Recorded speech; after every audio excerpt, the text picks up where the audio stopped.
சாதம் ரெடி ஆயிடுச்சு. நல்லா உதிரியாக வந்திருக்கு.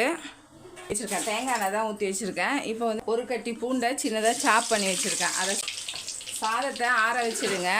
2 கேரட்டு, ஒரு 10 பீன்ஸு, ஓகே, பட்டாணி போட்டுக்கலாம். இப்போ குடமிளகா சேர்த்துக்கோங்க.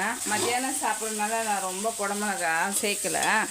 ஒரு 2 செகண்ட் இருந்தால் போதும். ஆஃப் பண்ணி விட்டுடலாம். ஃப்ரைட் ரைஸ் பவுட்ரு போட்டுக்கலாம். இதுலேயே கொஞ்சம் உப்பு இருக்கும், பார்த்துட்டு சேர்த்துக்கோங்க, ஓகேவா? இப்போ இதை நல்லா மிக்ஸ் பண்ணிக்கோங்க.